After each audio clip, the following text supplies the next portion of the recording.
Hey everyone, it's Nina. Thanks for joining me today for a new video. Today I'm going to be using Simon Says Stamp's new Sweetheart release, and I'm going to show you how to do some stamp building with one of their new stamp sets called Printmaking Hearts. This stamp set is so much fun to work with. It's easy, 3-step stamping that allows you to create these adorable hearts that have some fun patterns.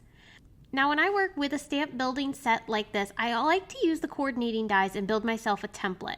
This is a great way to be able to help yourself line up the stamps on your paper so that way you can get the best alignment possible. So I'm going to take my paper that I'm going to stamp on, and I'm taking my little guide that I made from some scrap paper. I just die cut the hearts into it, and I'm going to be lining up each of the 3 layers of the stamp through that guide so that way I know that they're going to be placed in the perfect area, so that way they will not only die cut accurately, but the stamping will also line up really well. So the outline of the die cut allows you to have a guide for where to place each layer of the stamp. I'm using 3 shades of Simon Says Stamp Positively Saturated inks. I've got Taffy, Heather, and also Peony. So we have 2 layers done. We're moving on to the 3rd and final layer, and I'm just going to line up those stamps again within that die cut guide, and I'll go ahead and stamp my last layer. This will work for any stamp building set like this. It's a really handy way to be able to get yourself aligned perfectly so that way you have a really beautifully built stamped image.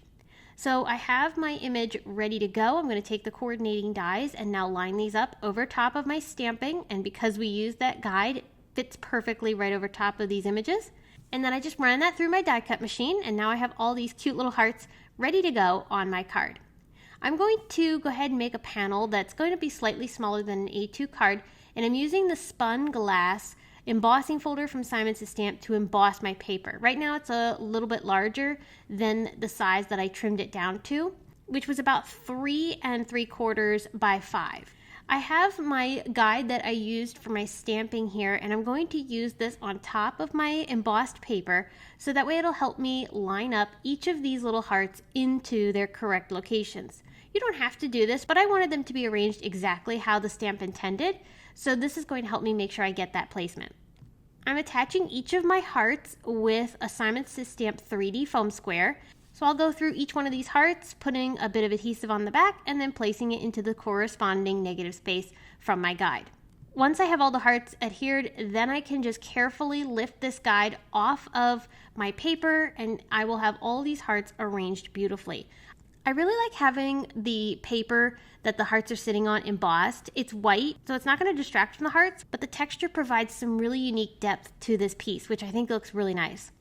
I'm going to also use these new Rainbow Splash Sparkly Heart stickers, and I'm going to adhere these little gem stickers onto 3 of the hearts, and I picked the 3 that go across in a diagonal here.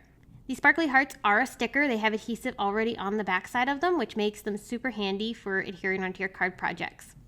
With the Printmaking Heart stamp set, I picked out a greeting. I love this one. It says, "Love you the mostest." I love made up words. They're always so much fun. So I'm going to stamp this onto some black cardstock with embossing ink, and I did prep the surface with my powder tool before stamping, so that way the powder will only stick to the areas where I add the stamping. The embossing powder that I'm going to use is white embossing powder from Simon Says Stamp. It's a nice fine white detail powder, and I'll use my heat tool to set this, and that'll give me a really nice bright white greeting on top of this dark colored cardstock, which will stand out nicely amongst all of these colorful hearts. I used a bit of double-sided tape on the back side of this to adhere it onto my card project, and my plan is to line this up underneath the hearts in the middle area here down along the bottom.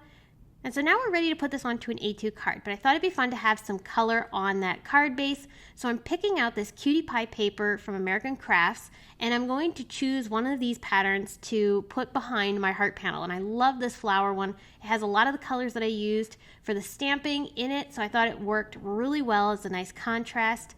And so to adhere this paper onto my card, I'm going to use Simon Says Stamp glue stick. I love using glue sticks for attaching pattern papers and ephemera and other easy to adhere pieces onto my card projects because it gives me a lot of wiggle time to make sure I get the proper placement before I have to commit to it. So this pattern paper is covering my entire A2 size card, And so now all I need to do is adhere my heart panel, and I did cover the backside with a Simon Says Stamp white foam sheet, and that's going to allow me to get some nice even dimension across this panel. I adhered that together with Terrific tape from Simon Says Stamp. So that adheres the card panel right down into the middle part of my card. We got that fun floral pattern showing through around the sides, which I think is really fun and pulls all these colors together, ties in those fun bright pinks, and I love the sparkly hearts that are accenting my stamped images. So this project comes together really fast, but I love how all of these bright happy colors work together so well to make a card that you could use year-round.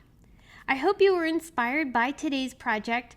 Be sure to check out the Sweetheart release from Simon Says Stamp. I have it linked below in the video description or over on my blog for you to check out.